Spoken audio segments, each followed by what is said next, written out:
Everybody to our webinar on your brain's operating system. And I should say that there was a little bit of confusion that showed up when we asked the registration question about what did you want to learn. There were some people who were kind of interested in sort of the neurophysiology and the psychology around this. And what we probably should have titled this, and the description talks about, is your brain's operating system for creative thinking plus some classic and new tools. And that would be the full title, but it doesn't really roll off the tongue all that well. So we called it your brain's operating system. And in fact, we will talk about how your brain works around creative thinking. We'll talk about some classic tools for those of you who have been through some new and improved training programs in the past, and we know that you're out there, and so a shout out to our fans, as well as some new tools for those folks who have been through programs. And if you've never been through any of our programs, well, welcome. Thanks for joining us. And we're going to talk about some tools for both generating ideas and evaluating ideas.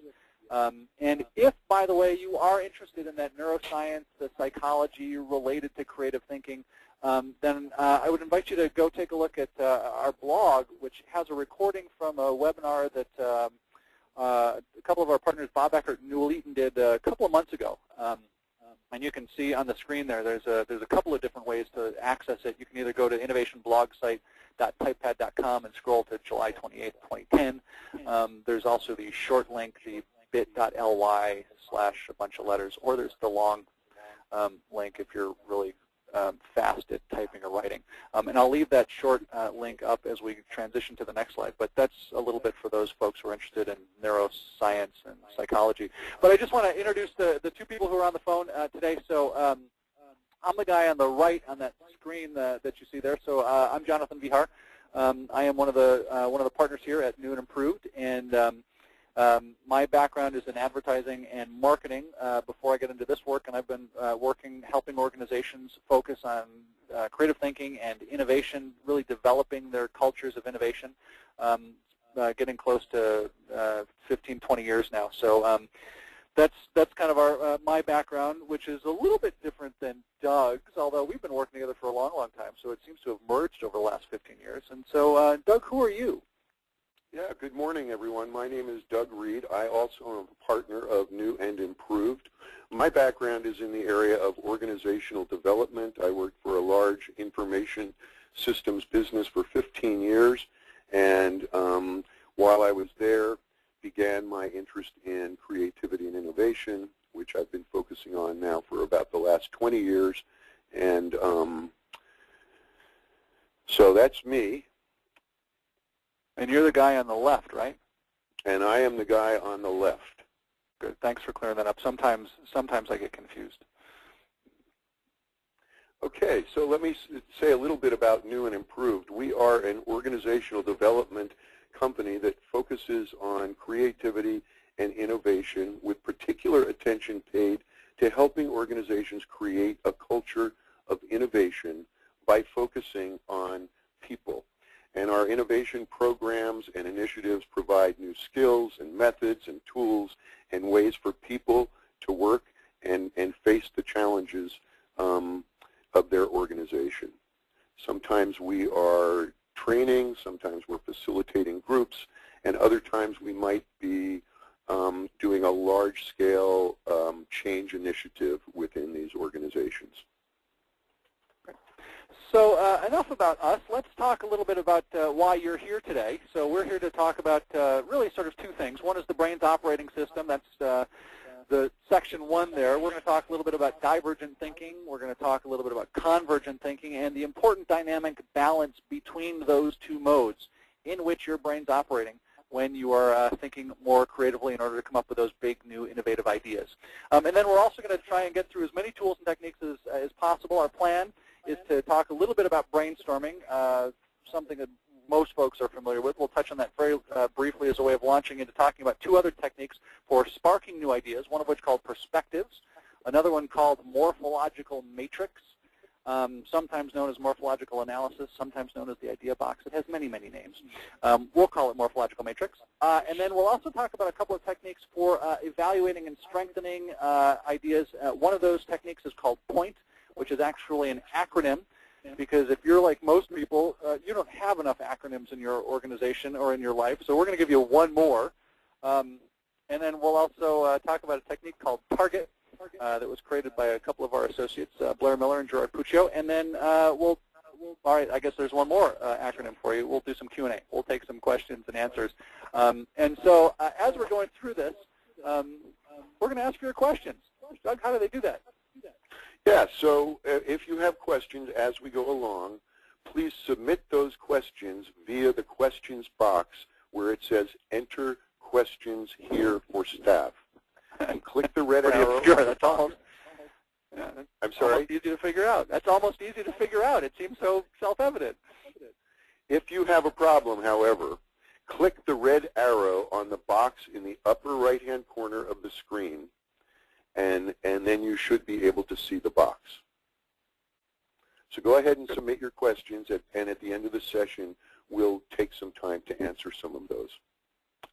And they will be screened by our very special guest star question screener.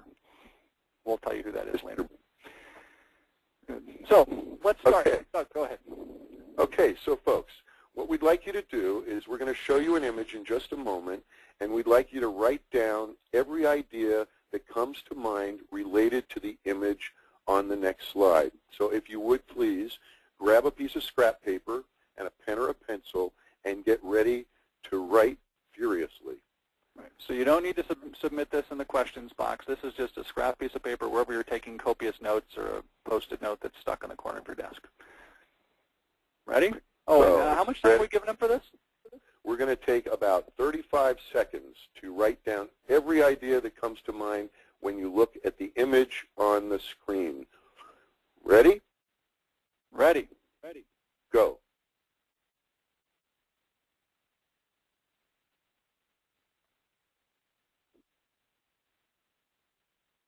So write down those ideas.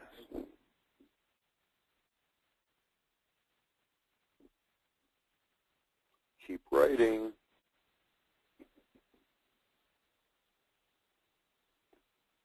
Do do do do do do do do do do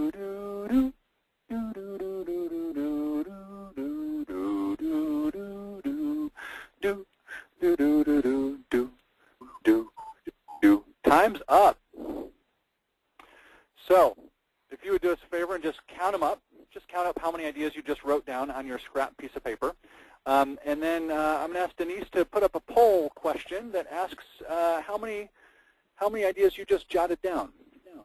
So the poll is open. You can see the answers are up there on the screen. So if you would, please click on the number of ideas you just wrote down based on that simple image that was on the screen. And answers are coming in fast and furiously. We'll give you another 10 seconds to vote and count.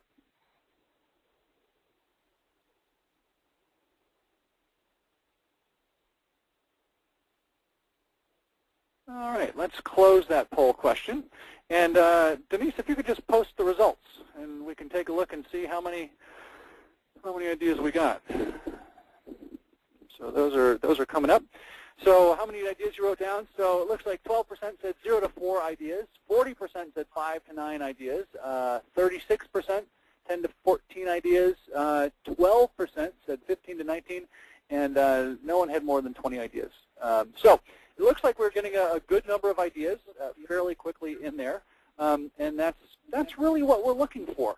So let's talk a little bit about how to generate ideas, a lot of ideas very quickly. There are some specific guidelines for that.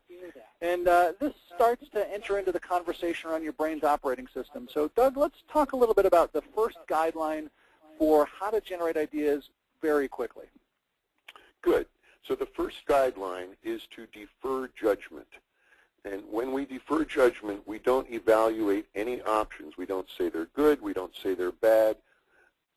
You come back and evaluate later. So defer judgment. Good. Jonathan? So second guideline is what we call strive for quantity. And so, we asked you to generate a lot of ideas, and then we asked how many you came up with. Because there's a big focus on quantity when you're trying to generate good ideas, because what the research shows over and over again is if you want a really good idea, the best way to do that is to come up with a lot of ideas. And there's been study after study after study that shows that quantity yields quality. And so we really want to strive for quantity. And so frequently when we're generating a lot of ideas, we'll actually set quotas on people so that we say, hey, we want a lot of ideas. We want this many ideas in this many minutes because quantity yields quality. Perfect. And the third rule is to seek wild and unusual ideas. These strange and unconventional options will take people in new directions. So give yourself permission to be a little bit wild and unusual as you generate new possibilities. Good. And then the fourth guideline that we want you to think about, and we're going to give you an opportunity to apply these four guidelines, I should say. The last one is to combine and build on other options. So as you're looking at those options, as you're looking at the ideas that you're generating, if you get stuck or you slow down, look for opportunities to take two ideas and mush them together into one. Or look for some opportunities to take something and take an idea that's maybe not so great and build on it to make it even better. So combine and build on other options. So there's those four guidelines. So defer judgment, strive for quantity, seek wild and unusual options, and combine and build on other options. And so we'd like you to keep those four guidelines in mind as we do what's next. Okay, so folks, as you keep those four guidelines in mind, we're going to give you another opportunity to generate ideas. You're going to write down every idea that comes to mind related to the image on the next slide. So defer judgment, strive for quantity, seek wild and unusual options, and combine and build on the ideas. So ready to start again? Grab your paper and your writing instrument and go. Jonathan, you're going to time it, 35 seconds. I'm timing. So write down every idea that comes to mind related to the image on the screen right now.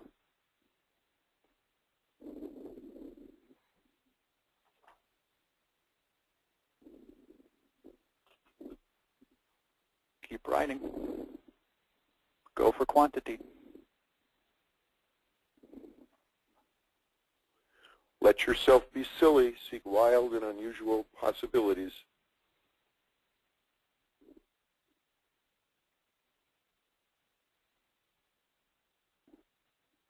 And time is up.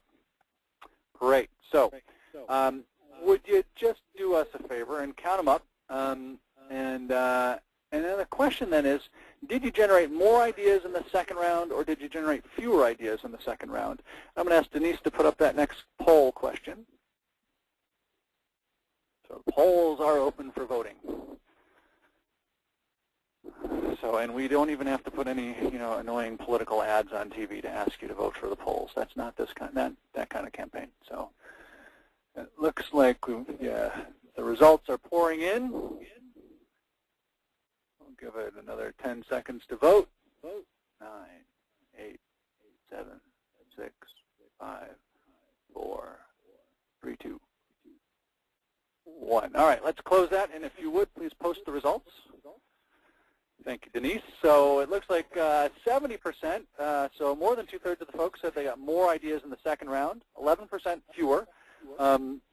People who clearly don't like the color green or the shape of the rectangle. I'm kidding. And 19% of the people said that they had about the same. So good. So the bulk of the folks are generating more ideas. And what that's really saying is, guess what? Your brain's operating system, it's working, you're being creative, and in fact, there are some opportunities to actually tweak and improve that. So let's review, Doug. So when you want to generate new ideas, new options, number 1, defer judgment. Number 2, strive for quantity. Quantity will yield quality. Number 3, seek wild and unusual options. And number 4, combine and build on other options. Great. And so, it says at the top of the screen there that these are the divergent rules. And so, divergence, a little bit of jargon that basically means that divergent thinking it's all about generating new options. And so as it turns out, your brain's operating system. When your brain is thinking creatively, there are two fundamental modes that are critical for it in what you do already. And so the first mode is divergent thinking. Right? So divergent thinking, that's where we use those divergent thinking rules to generate new options. And if that's half of the process, the other half of the process is convergent thinking, for which there are rules as well. And convergent thinking is about selecting from a range of options. Now, this is what we all do naturally, right? So when we're trying to figure out something, when we need some new ideas, when we're looking for some new innovations, we generate and we select.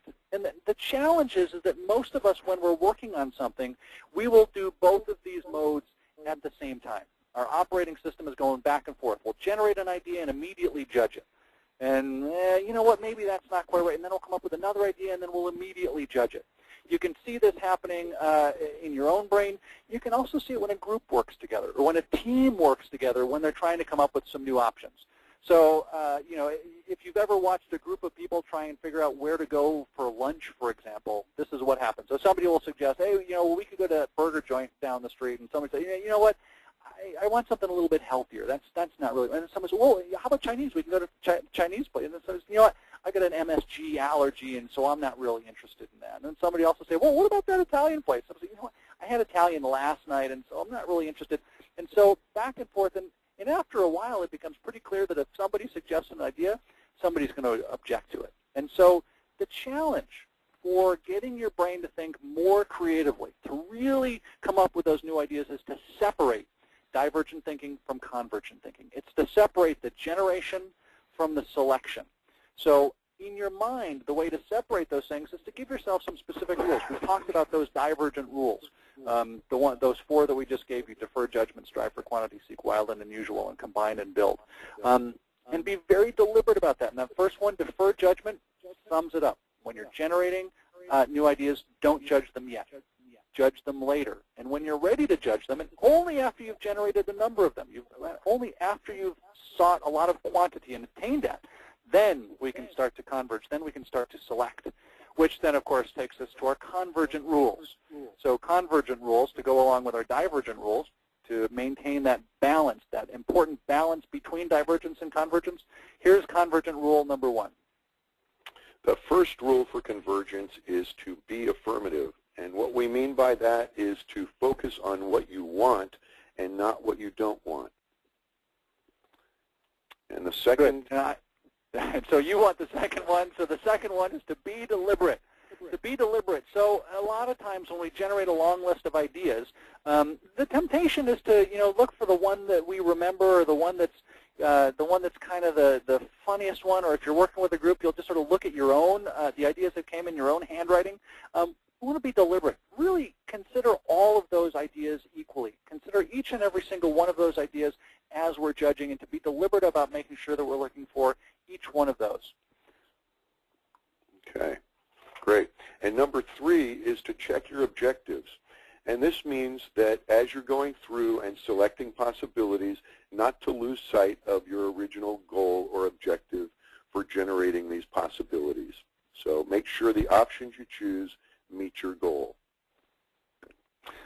Fourth one is, you know, we talk about the importance of separating divergent thinking from convergent thinking, but even as you're looking through to evaluate, if you can see room to improve those options as you're transcribing them or capturing them or selecting them, don't lose don't lose the opportunity to make those ideas even better, even stronger. So improve options.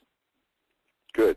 And last but not least, folks, the fifth rule for convergence is to consider novelty. And we believe that this is the most important guideline of all. Think about yourself and others that you meet with. So many times we spend time generating lots of creative possibilities, and then when we go to decide, we end up selecting what we've always done before. So this encourages you to really stay focused on looking for the newness or the novelty as you select. Right. And so that one really is the most important guideline. So to sum up, so our convergent rules: number one, be affirmative; number two, be deliberate; three, check your objectives; four, improve those options; and then again, number five, most important, last and certainly not least, consider novelty. Don't just fall into the trap of going for the same old, the safe options. because that's not what we're looking for. When we're doing our creative thinking, when there's a need for real imagination or real innovation, we need something different. Being different is not going to be the same old path. It's going to be looking for something new that's really unique. So really consider that novelty. What we want to do is create that alternative path. So we start by diverging, and we get out there. We're using the guidelines, and we generate options way out. We want to get out into this, what we call the zone of discovery. Really stretch your mind to capture as many possibilities outside of your current paradigm as possible. And then, after we've gone way out and stretched our mind, then we begin to come in and converge to make some selections of those ideas. But we want to be very careful not to lose these possibilities that lie outside in the zone of discovery. That's where the novelty lies. And something that happens a lot is that we tend to stay close to what we know, and we call that the zone of the familiar. And then we end up with what we've always done before. So we want to encourage you as you diverge and then begin to select and narrow down that you stay focused on these possibilities that lie in the zone of discovery. Good. So, and what this is what we call the dynamic balance of divergence and convergence. Divergence generating, convergence selecting, and it's important to be very distinct, to be very clear about which one you're doing at which time. It's important to do both of them, but if you do them simultaneously, it's kind of like trying to drive with one foot on the accelerator and another foot on the brake. You'll generate a lot of heat and noise, but you won't go anywhere. And so we want to be very clear about separating those. Another analogy is to think about it as inhaling and exhaling. Both very important, but you can't do them both at the same time. Most of us can't do them at the same time because then we pass out. So there are some trumpet players who can do that and some didgeridoo players, but we're not going to talk about those people because they confuse everything. So we're going to separate those. So our divergent rules. Let's talk a little bit about some divergent tools. So just to review, these are the tools that are really powered by these rules of deferring judgment, striving for quantity, seeking wild and unusual options, and combining and building on other options. And so if we use these rules, there's a whole slew of tools and techniques that we can use that will help us come up with lots and lots of new ideas. And of course, the one that I think most people are familiar with is an oldie but a goodie, is one that we call brainstorming. Brainstorming is a classic approach to generating ideas. It's been around for a long time. We go into organizations and people say they brainstorm all the time. And when we ask how they do that, sometimes they'll say, well, we'll generate an idea and then we discuss it. Well, we know better than that. And the key to brainstorming is to follow the guidelines that we taught you for divergence. So we also want to generate have the participants say the options out loud. And during this time, there'll be no judgments, no elaborations, no stories, and no discussions. And then we have the facilitator write down each option exactly as the group said it. We also set a quota of ideas. So the minimum option quota is 30 to 50 per each round of brainstorming. We do it fast and in a fairly short period of time. So. Good. So this technique, brainstorming, if we were going to actually do this, I'm going to actually just sort of skip past this a little bit. We're going to work on a challenge, and we would normally brainstorm and start off with a bunch of ideas to sort of get some thinking from folks. But at some point when we're doing the brainstorming, people start to sort of trail off a little bit, and they start to run out of ideas. And so there are a couple of different techniques that we can build in to help people come up with new ideas when they're brainstorming, when they're trying to send out those ideas fast and furiously. And so the first one is a technique called perspectives. And so the way that perspectives works is it's basically about trying to get outside your own limited viewpoint to look at it from some new thinking, look at it from the perspective of someone else, to look at it from a different way. And so it works like this. So let's see, step number one is thinking about your overall goal. And so let's assume that we worked for a company that built airplanes, and we were trying to figure out ways to improve an airplane seat. So thinking about our overall goal, make a list of 8 to 10 different people or groups or stakeholders that might be involved in the situation, or some people who are completely unrelated to the challenge. So if we're going to do that, some people who might have a lot to do with it are the airlines, the flight attendants, the passengers. Some other people or groups, might be people with children. It might be families. It might be business travelers. We make that list. From that list, we go to step number 2, and we pick one perspective to start with. And then we say, all right, well, from that perspective, what other options come to mind? And then you'd record your options and pick a new perspective and repeat. So let's say that we were going to look at it from the perspective of children.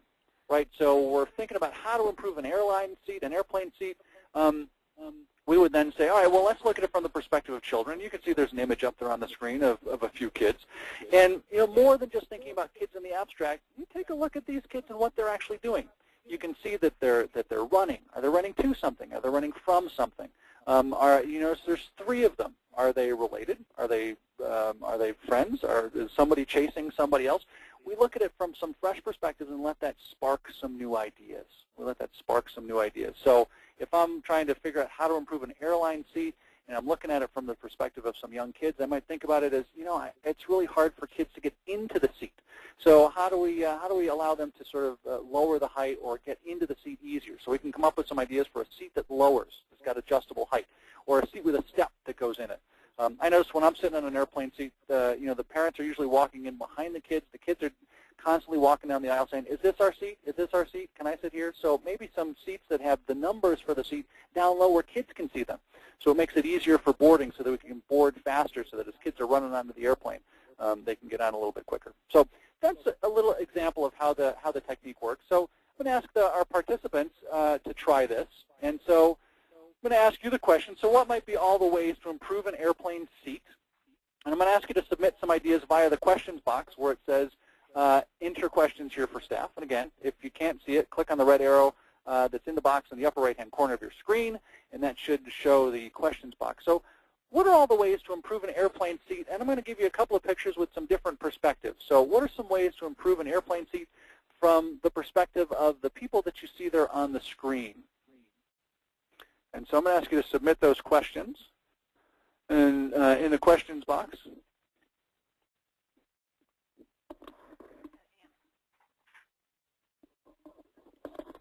So the questions are showing up here. And so I'm just going to read off some of these. Good. So a love seat so that people can be comfortable together, space for a baby carrier, seat belt hooks, integrated privacy screen for baby feeding, rocking ability, a family seat, more padding, an armrest options for parents with children, reclining, a seat that's made as a baby sleeper, bigger tray table, more room. So a lot of different ideas from the perspective of those 2 people. So I'm going to show another picture from another perspective. So here's a picture of the interior of a hardware store in Morristown, New Jersey. Notice there are some people walking through there. You can see a lot of stuff there on the screen. What are some ideas for how to improve an airplane seat by looking at this picture, by thinking about the perspective of somebody who's in a hardware store? Maybe they work there. Maybe they walk. Maybe they're just walking through. So providing more overhead space. So an inflatable or deflatable seat. A warming seat. So multiple storage capacity options. I'm just reading the ideas that are coming in here. These are great, folks. So some compartments to put things in, some separation walls, more utility from the seat. So lots of ideas coming in, and you'll notice that there's a big difference between the ideas that are coming through based on the picture of those 2 people with their baby and the picture of the hardware store. So different perspectives give us different options. So if you find yourself slowing down, think about it from the perspective of other people. Think about who some of those stakeholders are, some of those people that would be using it, or even people who wouldn't use it altogether. So perspectives, that's one technique for generating new ideas. So there's got to be another technique, though, Doug. Well, Jonathan, I just don't think we have enough novelty here. And so let's try another tool to help us get some additional possibilities. This tool is called the morphological matrix, or sometimes known as the idea box. Story has it that back in the late 50s, there was a guy named Franz Stryker, and he was the author of The Lone Ranger. And back in those days, he was responsible for coming up with a new plot every day, actually 2 new plots every day, because he had a radio show and a TV show. And so the story has it that he went to the Creative Problem Solving Institute and he learned the morphological matrix. And he found that this was very useful in helping him create 2 new plots every day. So let me show you how this works. The first thing you're going to do is to pick the essential characteristics or parameters, if you will, of an airplane seat. So let's say seating surface would be 1 characteristic, entertainment features a 2nd, and comfort features a 3rd. Next thing we're going to do is to create a matrix with these essential characteristics as the column headers. And then we're going to use divergent thinking to fill in the columns with 10 options for each characteristic. So here's what the matrix looks like. Well, that's kind of confusing, though. What's it look like? Okay, so let's take a look. Aha! Here we have a matrix. And you can see at the top the 3 characteristics: seating surface, entertainment feature, and comfort feature. Now, once we've determined that, then we're going to go into some brainstorming and diverge and generate 10 possibilities under each of these characteristics. So what might be some various seating surfaces? There we go. So under seating surface, for example, leather, fleece, ultra suede. Under entertainment feature, television, wet bar, iPod dock, and under comfort feature, massaging, heating, cooling, etc. So once we've generated all of these options under the 3 characteristics, then we're going to sort of randomly pick 3 numbers. And in this case, I'm going to use, Jonathan, what are the last 3 numbers of your phone number? 725.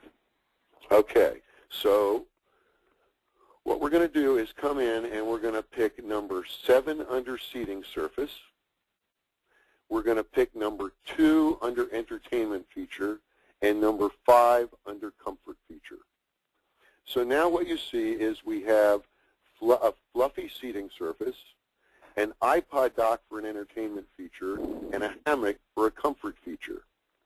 Now, so it sounds like you're gonna create a fluffy iPod dock that goes in a hammock. Is that right, Doug? Well, that's one possibility, Jonathan, but let's take these together and create a new concept or a new possibility. So the idea is not actually a fluffy iPod dock hammock. You would take those 3, put them together in your mind, and what comes to my mind is a seat that is shaped like a hammock. It's very relaxing, very comfortable. It's a fluffy seat. It's maybe made out of a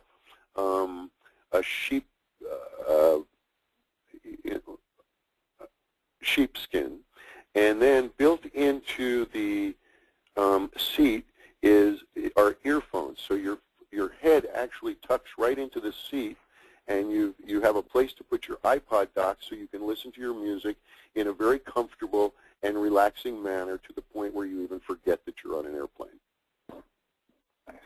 Nice, great. So just going back to those instructions, so it's pick the essential characteristics, create your matrix, mix and match across the columns. We used a phone number in this case. Could be any set of numbers. You could even go through and just be deliberate about exploring all possible combinations, which I think is 1,000 possible combinations, but I could be wrong about that. Math is not my strong suit. And then you then stretch beyond the literal. So as we said, it's not just a fluffy iPod dock and a hammock. It's using those things as stimulus to come up with the actual idea. So that's the morphological matrix. And then the question is, well, when would you use this? Well, If you're writing a radio show or a TV show, you can use it for plot development, as Doug talked about. We've also used this when we're working with groups trying to come up with new product concepts, product improvements, taglines for marketing, entertainment concepts, themed events, names for new products, or descriptions for new products, basically anything with multiple dimensions or attributes, anything that you can really sort of pull apart and say, well, it's a little bit of this and a little bit of this and a little bit of this. So you can almost think about it like a sandwich. So you could have like the bread, you could have the insides, and you could have the condiments. So anything that you can sort of pull apart and say it's got a lot of different attributes, Morphological Matrix is great for that. Okay, terrific. So we've spent some time learning some tools to really get us to diverge, to get out of our conventional ways of thinking. We have this slew of ideas, and now it's time to come in and converge. And so let's remind ourselves of the convergent rules. Number one is to be affirmative, focus on what you want. Be deliberate, make sure that you're looking at all of the options. Check your objectives, make sure you're focusing on your goal. Improve the options, and most importantly, you want to consider novelty and not go back to what you've always done. You must have a good tool for convergence, Doug. Well, as a matter of fact, folks, think about what happens when you're in a meeting and you have a new idea and you ask someone, what do you think of my idea? There is a tendency for people to go to what they don't like, and it sort of kills that idea right off the bat. So we'd like to teach you a new tool that will help you to evaluate ideas and keep them alive. The name of the tool is POINT. This is the acronym that Jonathan showed you a little bit earlier. The principle that underlies this tool is praise first. We focus first on what we like. So the P stands for pluses. What are the advantages of the idea? The second is opportunities. What's the opportunity or the potential that lies in this idea? Then we get to the issues. That's where we identify those things that we need to overcome in order to improve it. And the new thinking is actually generating ideas for addressing the issues that you've identified. So, is there a particular way that you want to deal with those issues? Well, in fact, what's really critical is that we want to frame the issues as a question. And the reason we want to do that is when you phrase an issue as a question, it implies that you can overcome it. Again, it keeps the idea alive. So we phrase issues starting with questions like how to, how might, in what ways might we, or what might be all the ways that. Great.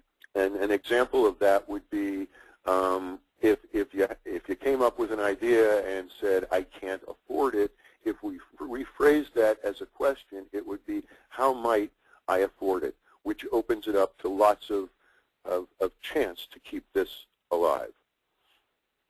So rather than just focusing on the obstacle and just sort of bemoaning the fact that I can't afford it, I don't have any money, we start asking questions that lead us to some new solutions. Nice. Exactly. So let's try this out. Jonathan, do you have... Good. So, an exhausting idea. Let's cook dinner using the heat from your car's exhaust pipe. And Jonathan, I'd like to know what you think of my idea. Well, Doug, so, I got to tell you, I think that's one of the silliest ideas I have ever heard. Well, Jonathan, hold on just a minute. We're going to try something a little bit different today. We're going to actually apply this tool that we call POINT. So before you go, really? My idea, I'd like you to think about 3 things that you would consider to be a plus or something that you like about my idea. Got it. All right, so some pluses for your ideas. Well, one of the things I like about it is that I regularly get hungry when I'm driving, so I like the fact that you'd have food that would be prepared and ready to eat while you're driving. I like that a lot. You know, as we talk about, you know, energy efficiency, I know that there's a lot of heat generated from a car engine, so rather than the heat just being wasted, it allows you to use that heat for something good and then maybe save some energy from your oven later on. And then I think the other good thing about this idea is that you know, it really sort of allows us to save on the number of appliances that we have going on in our house. So rather than having an oven and a stove and a microwave and a car, we just have a car. We only need one. So I'm feeling much better now, Jonathan. I feel that my idea might just have a chance here. So, but let's look now at what might be some opportunities. What's the potential that lies in this idea? And I'm going to ask you, please, to phrase the opportunity beginning with the phrase, "it might." Good, it might. Well, so clearly, it might produce some really interesting new meals and some new menus. It might create the opportunity for a new cookbook. You know, it could just be a big trend. We could sell a lot of cookbooks. It might also create the opportunity that we can actually open up some roadside stands where we've got sort of meals that are ready to heat. You know, it's just like it's all prepackaged, it's ready to go. You give it to somebody who's driving on the highway, they strap it to their tailpipe, and off they go. And you know, within a few miles, they're ready to eat dinner. So meals ready to heat. Those are the opportunities. Hey, so I'm feeling like this might really have some potential. But I know from the start, Jonathan, you had some issues about this. And I want you to identify those issues, but if you would, please phrase them as a how-to, a how might, or an in what ways might question. So just come up with a few questions.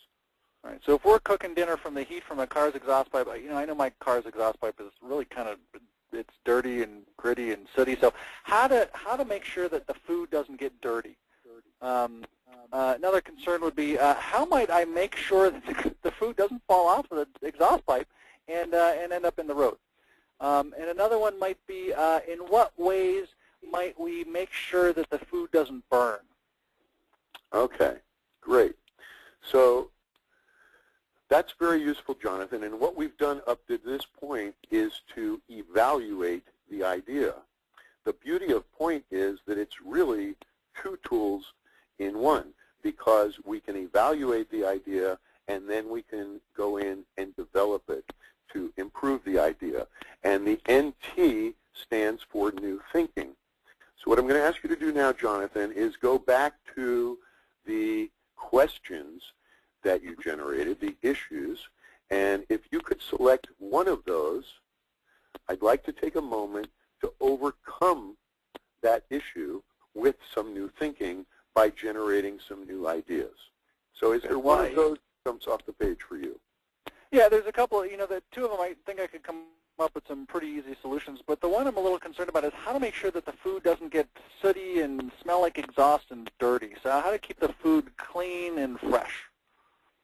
So at this point, we would take that question, revisit our rules for divergence, and then generate some ideas for overcoming that concern. Nice, nice. And so if we were to do that, you know, we might come up with a very cool new concept, actually, a new product. Maybe something a little bit like this. Turns out that there is an actual product that allows you to cook using the heat of the tailpipe. And this is actually a team of designers who created this gizmo that you can see on the screen. And so the heat from the exhaust actually heats the metal grill that slides right onto your exhaust pipe. And as it turns out, the car exhaust fumes never come in contact with the dinner because it's just the heat that's making contact with the food, not the actual exhaust pipe. So when you get hungry, you stop the car, you slide the device onto your tailpipe, and you keep driving. So your hamburger or whatever is cooked quickly, and you don't increase your carbon footprint with your barbecue. So a nice build off of that idea of using the heat from your car and coming up with a cool way to cook a hamburger while you're on the road. So wow. POINT. That's great. Thanks for keeping my idea alive, Jonathan. You're welcome, Doug. Nice job with designing that, by the way. So POINT is one technique, pluses, opportunities, issues, new thinking. That's one convergent technique. I want to quickly touch on another one called Target, which has nothing to do with a retail store. It was a technique that was developed by our colleagues Gerard Puccio and Blair Miller, and this is a really good tool for evaluating ideas and really getting a sense of where the group thinks that an idea is. And so here's the way it works. So you actually put on paper somewhere or in front of the group somewhere somewhere where they can see it, a target that looks something like this. And this was just drawn up very quickly with some ratings on it. So A being the ideal state, and that's the dead center of the target. B being close, but some tweaks needed. C being close, but it still needs refinement. D is not bad, but it still needs more work. And E is, not really. There's a general concept here, but that's not it. And then F is, yeah, you know what, this really isn't it. So here's the way that it works. So let's define the bullseye. Let's define what the ideal state would be if we're trying to come up with, let's say, an airplane seat, for example, right? So we define the ideal. Number two, we locate the options relative to the ideal state. So if we come up with an idea, so the idea that we generated with that hammock-like chair with the built-in iPod, we would locate where we think that is in terms of which ring. Is it an A, B, C, D, E, or F idea? And then, if it's not in the dead center of the target, then we identify what's pulling the idea closer to the center. So what is it about it that we like, that we want to keep? Then, step 4, we identify what's pushing the option away from the ideal. What's sort of keeping it from being in the dead center of the target? What's not right about it? Think about it as the issues. And then we generate some problem statements from those pushes. The things that are keeping it from being from being perfect, what are some of those how-tos? What are those some of those how-might-we's? And then we generate some ideas for how to improve those options, very similar to like what we did with point. And so as an example, using our airplane seat example, so if the ideal is an airplane seat that makes you forget you're in a plane, it's just that good. It's so invigorating and so wonderful that you don't even know that you're in an airplane. Number 2, so we take a look at some options. So if our option is an airplane seat with a built-in massager and drinks fountain, then we'd say, all right, well, where does that go on the target? Is this an A, B, C, D, E, or F idea? And then we'd say, all right, well, so let's say it's a C idea, right? So, well, some of the things that are pulling it towards the center is that, man, that massager is great because I know I get sore when I'm sitting in the plane for a long time. I get annoyed having to wait for the flight attendants to come down the aisle with the beverages. So I really like that stuff. Some of the pushes, though, if we're an airplane manufacturer, that's going to be an expensive seat to manufacture. So expense is going to be one of those pushes. So the next step is, all right, well, let's phrase that as a question. So how might we reduce the cost to manufacture this? Or in what ways might we provide the same benefits less expensively? And once we've identified some of those pushes, then we would generate some ideas to improve that airplane seat and make it even more effective. So we take that target, we put it up on the wall, we identify our ideal state, we rank those options in terms of how close it is to the center, how far away it is, and then we use that information to have a discussion about what's pushing you away or what's pulling you towards the center. And so, Doug, where would you use something like target? Well, this is a really powerful tool, folks, to use with groups. It's a way to create group consensus by uncovering where a group is or is not in agreement. And, of course, there are different kinds of levels of consensus or commitment. Something that I do when I'm doing strategic planning with an organization and I have a group come up with a new vision, if it's the vision that's leading the organization, then consensus isn't enough. We really need the group to be fully committed. And the goal is to get everybody in the center of the target, everybody on the bullseye. Great way to create group commitment. The strategic plan, that's an application of strategic planning. We can use it to evaluate one or many options. I've been in a situation where I've had multiple targets up on the wall if we have multiple options.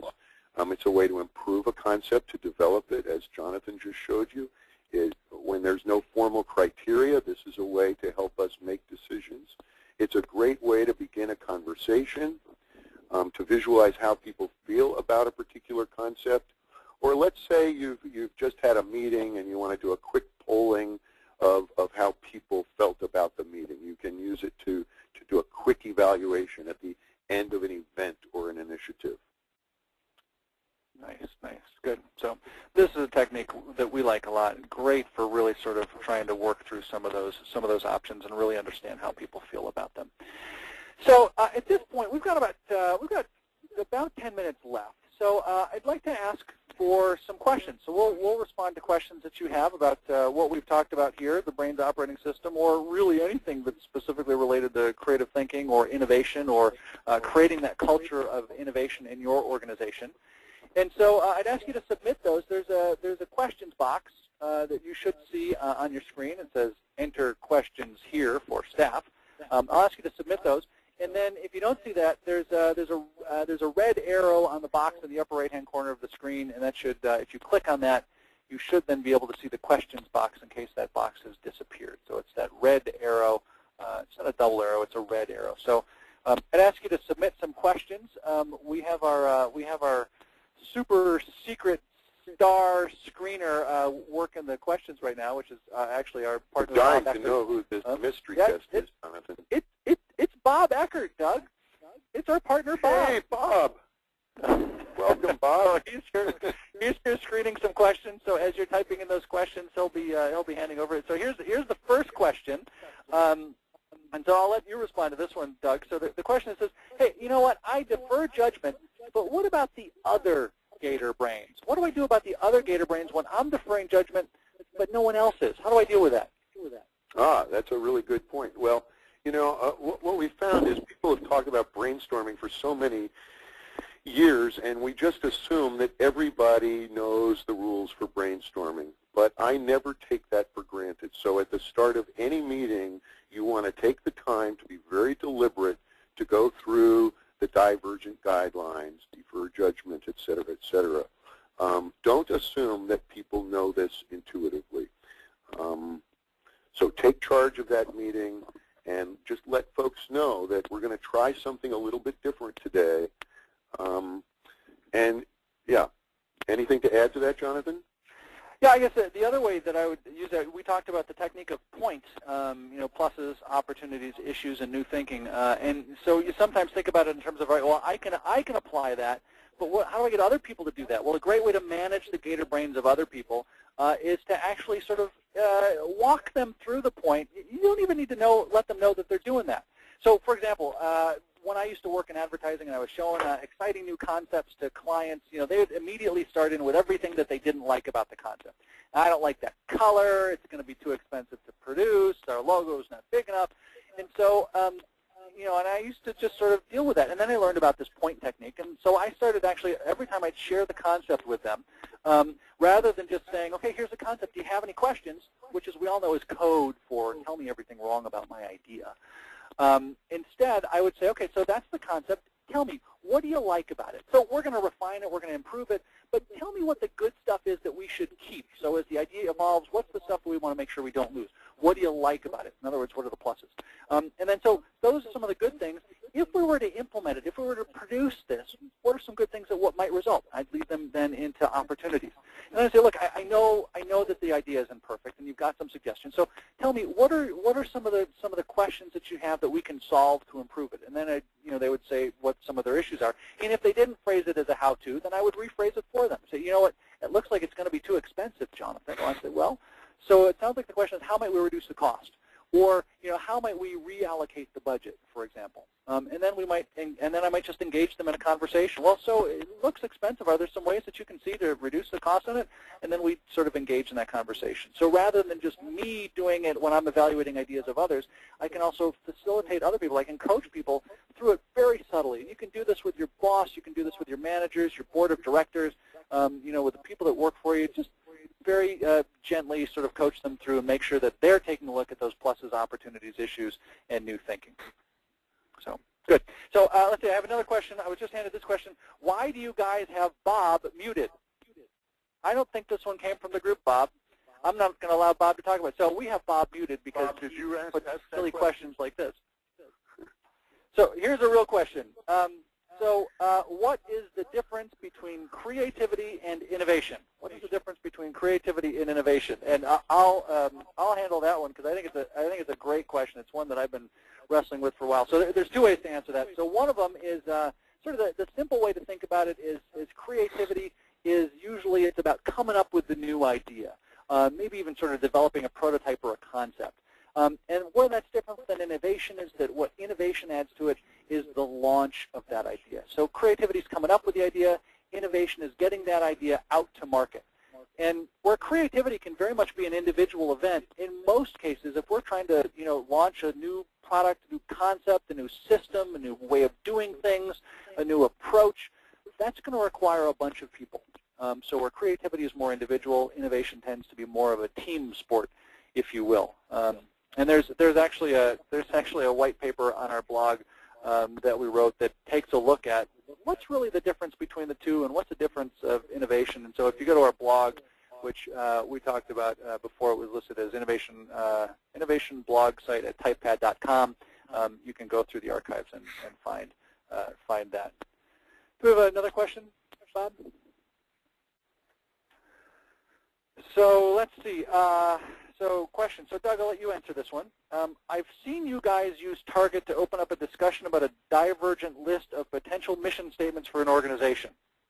Can you speak about how you do that? So Doug, how would you use Target to open up a discussion about potential mission statements?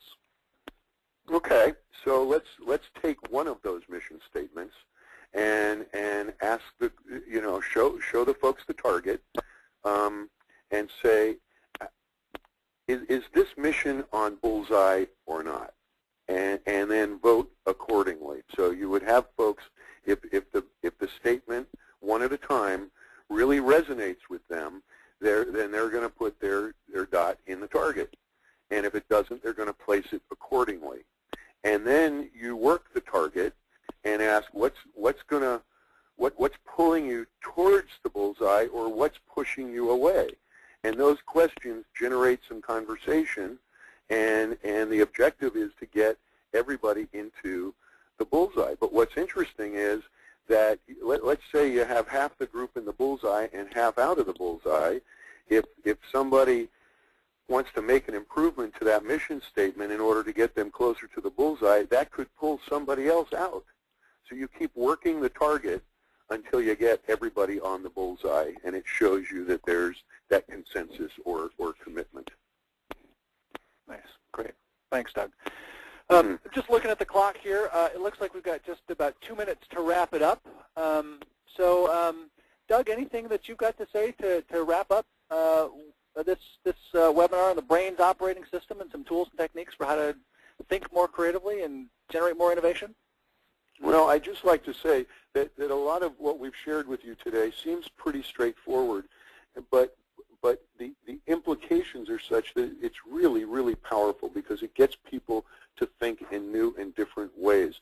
As Jonathan talked earlier today about just separating divergence and convergence, to be able to sit in a meeting and share my crazy ideas without being judged and getting slammed is so powerful.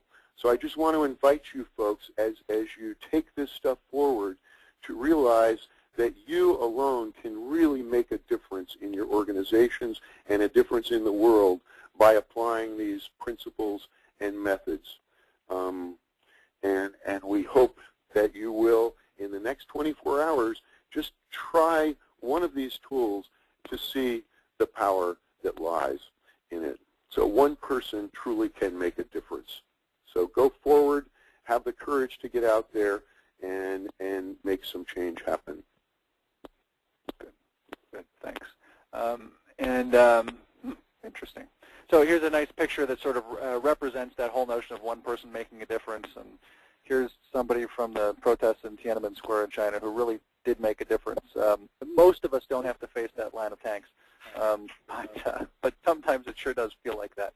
And so, we need to go forth and innovate, and that may take a little bit of hard work, but hopefully we've given you some tools and techniques to make that work more effectively and some guidelines so that when you're working by yourself or with others, you can really make that happen. There's some contact information up on the screen right now. There's my email. There's Doug's email. If you have any further questions, feel free to write to either one of us. There's a website where you can find out more about the company. And I know some folks have been asking, where can I get a copy of a recording of this webinar? If you go to the blog, we will in the next 24 hours, we will have a recording of this with both the voice and audio and the visual, audio and video. So you'll be able to see that at that www.innovationblogsite.typepad.com. That will be posted shortly. In the meantime, thanks so much for spending an hour with us. We wish you the best, and we're going to leave the contact information up for a while, and we'll wish you a great day. Bye-bye. Thanks very much, folks.